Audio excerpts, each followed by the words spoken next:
This is the Tolson Museum, just on the outskirts of Huddersfield. So I've just driven 10 minutes to this from the Coal Mining Museum, and we're going to have a little look inside here just while I'm waiting for Mary to finish playing her match.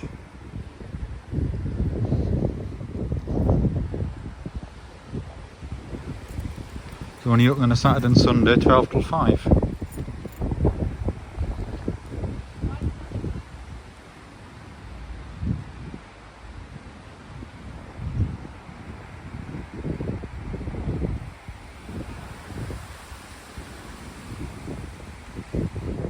Steps there for getting on and off your horse.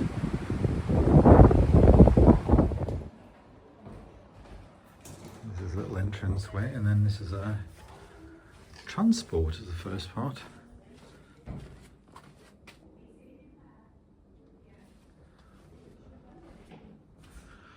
So it's free entry.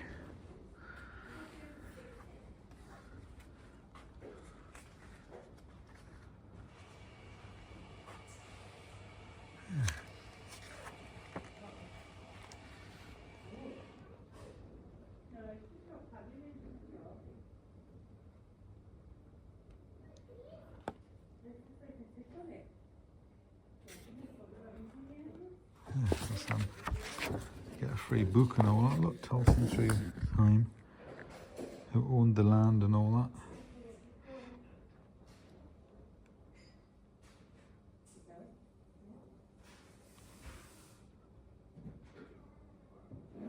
So the house was presented as a museum in 1919. 1922 it was opened. Yeah.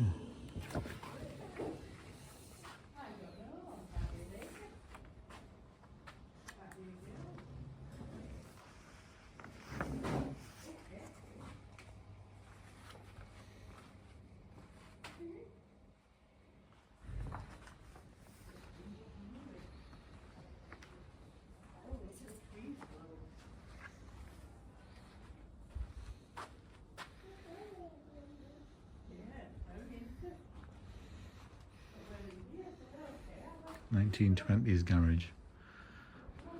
Yeah. The Tolson half pig. So the earliest objects from the museum are 1924 from a taxidermist. It's a funny thing, isn't it?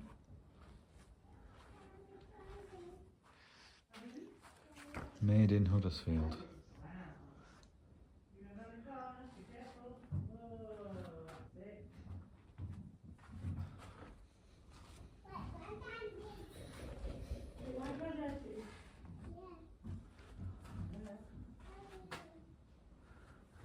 Came to Huddersfield 1840 from Manchester and Leeds line. Other branch lines as well. Look, Kirkburton, that's where Mary is at the minute. And it's got that, look at that going across there.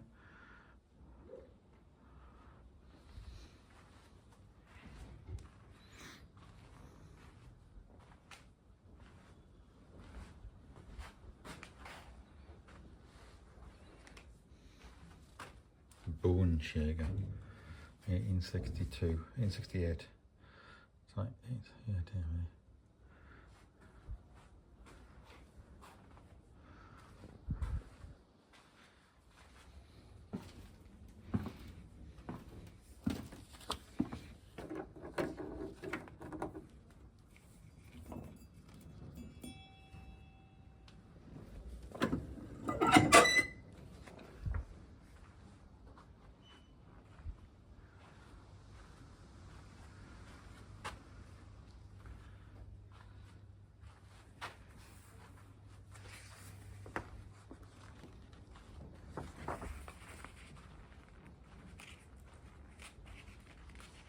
Yeah, so there's quite a bit of stuff in this one room, isn't there, down here? It's got a map.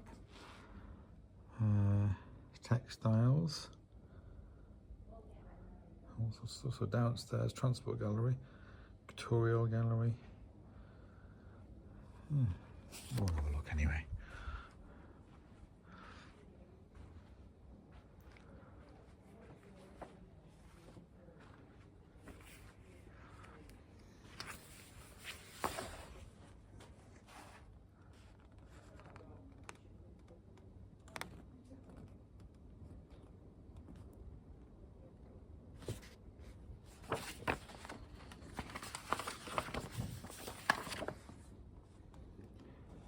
So we've got the Britain's rarest car.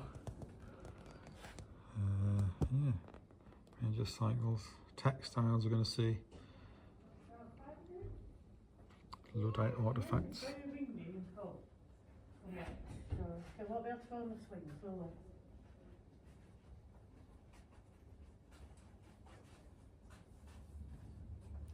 The bird room opened in 1925.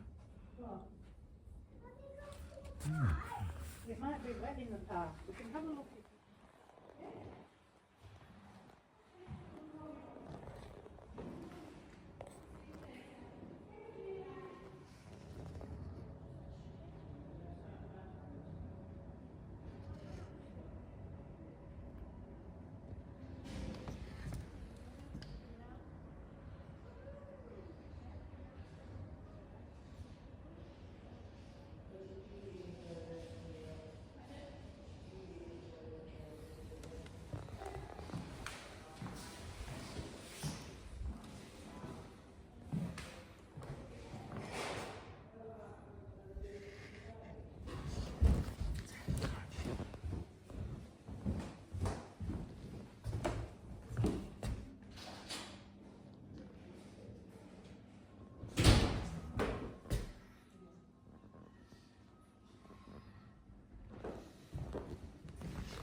A Victorian schoolroom. But I mean, I had desks like that in my primary school. Exactly the same as that. With inkwells and the two lids and all that. A little bench. There's no benches on these ones. Like that one, the front's got a bench attached to it. But these ones have got individual chairs. Well, we had benches on ours. Foldy benches.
Glass bottles. Shells and birds and yeah, all sorts of stuff.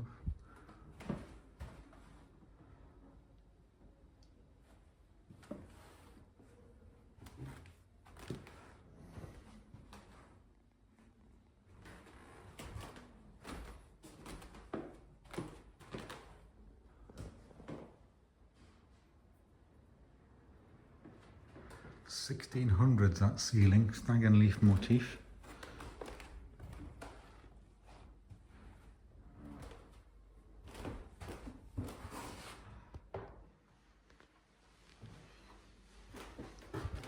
There's all sorts of stuff here, isn't there? Just a complete variety of things. Yeah, you've got like record players. I mean, we've got some of them records. And then, what's this?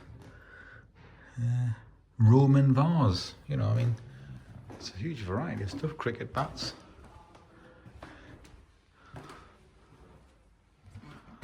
Yeah. Cannonballs.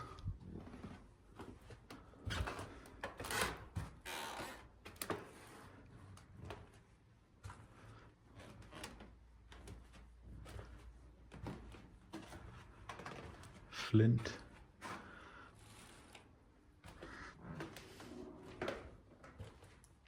Bronze Age.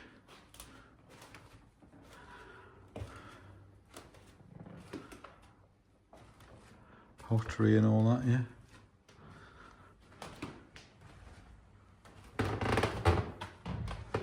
Creaky floor. So this is the 2,460 years ago. Multiple banks and ditches added to give line of defence on this sort of Castle Hill thing. Archaeology, so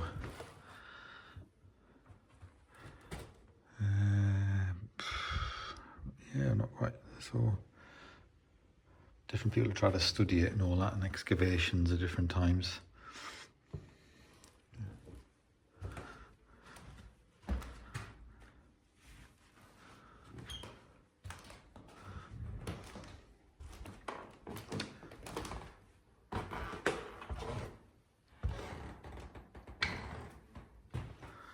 It's the Roman period now.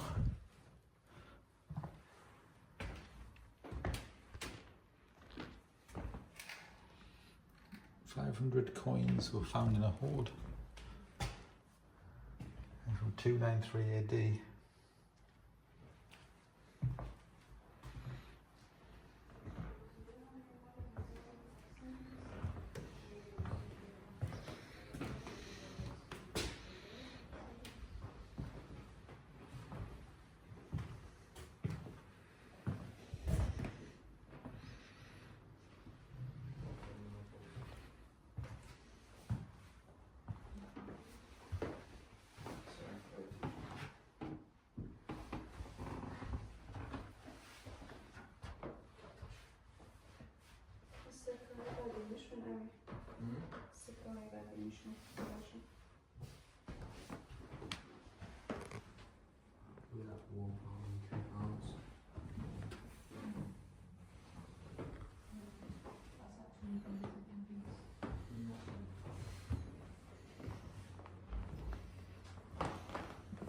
Wooden water pipes hollowed out.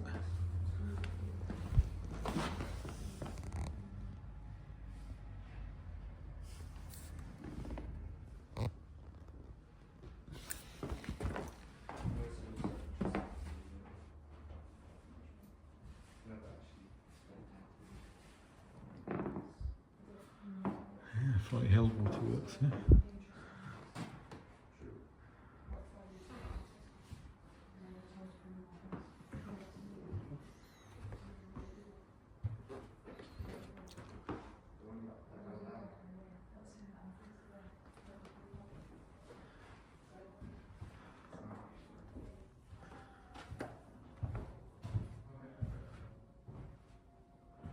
All these like stitched things. Children.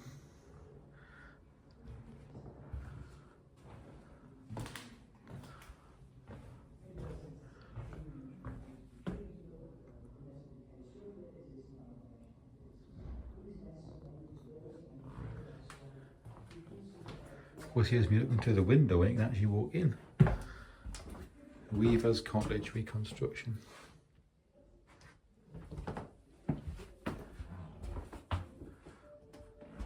Weaver's cottages. Yeah, all the weaving and all that, yeah. Spinning. Spinning mule. Samuel Crompton. Combined features from the spinning jenny and Arkwright's water frame. Introduced in the 1820s.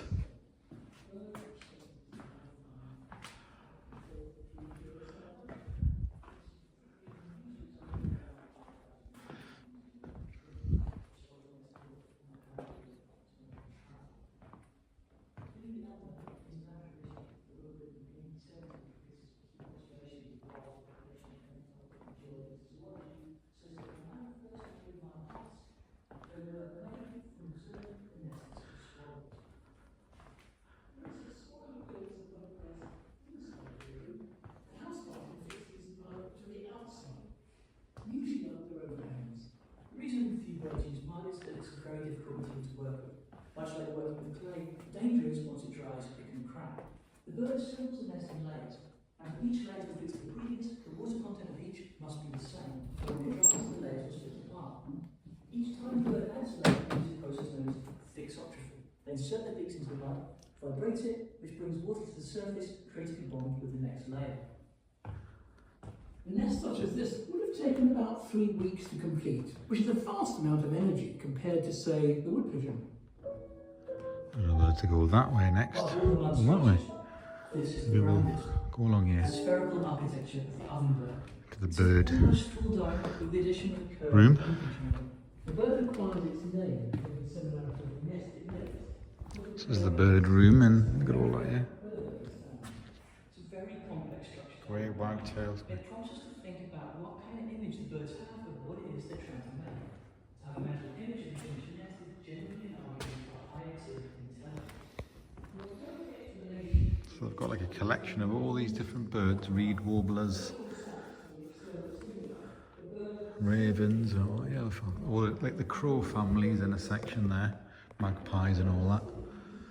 The jays, starlings. The design of this nest suggests to me the bird must have an image of the finished making. We see here the birds make a nest from both inside and outside. It's very loud, that video, isn't it? Like, does it have to be that loud? Just blaring away. Other birds undergo weavers, and these suggested experiments which involve removing a doctrine code during construction to see if the bird So this is a golden eagle. Formerly, if not resident, a frequent visitor to the Pennine Hills and woods. Kites, hen harriers, sparrowhawks, Christmas harrier, different owls.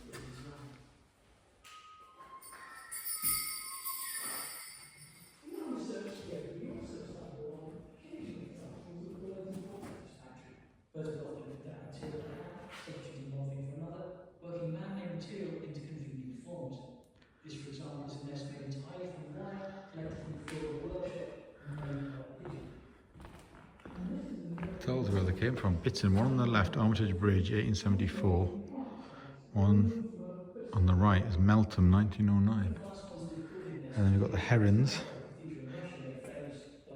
Casual visit to reservoirs. It's got, you know, got all that handwritten information about you. Teals and wire. Rare casual visitor flogger. Look at that, dear me. Don't think you see many of these now. Especially these big divers. Look at the size of them.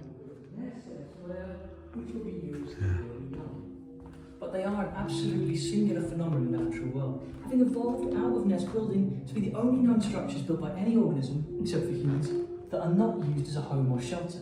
Their rooms are called subjective assemblages centred around an elaborate sculptural form. These are so unlikely that when first discovered by Western researchers, they were thought to have been made by undiscovered forest tribes. There are a number of different bowerbirds, and each one makes a different structure. The Vogelkop bowerbird builds a moss-encircled maple, but then cuts the area with a tightly worked roof, making a hut. The bird will then use this hut to display his collection of unusual objects, piled up inside and out. These would include bright blue beetle wings, red leaves and yellow berries. But the choice of colours and number in each pile will vary from bird to bird. These selected objects are arranged thematically into idiosyncratic exhibitions. Here we see avenues built by both the Saturn bowerbird and the Great Right. bowerbird. These are arches of twigs meant to enhance perspective.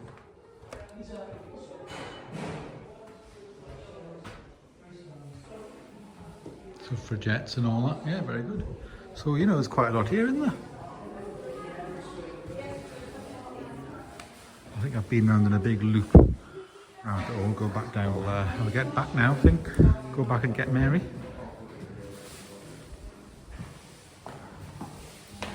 Right, so I'm heading off now back to Kirkburton. I'm not going to walk around Huddersfield or anything, just came to visit the museum because it's easy to get to on the outside. Mary's match is finished, so I'm going to go and get her. Mary, she's finished her match, is getting her one of the 10p sandwiches that I got last night. We just ended up driving past the bottom of this Emily Mast, tallest structure in the United Kingdom. And they've got like obviously security guards and buildings and that, people who work there and look after it. Imagine climbing to the top of that. Whoa, right up there. sheep at the bottom, look. So there we go.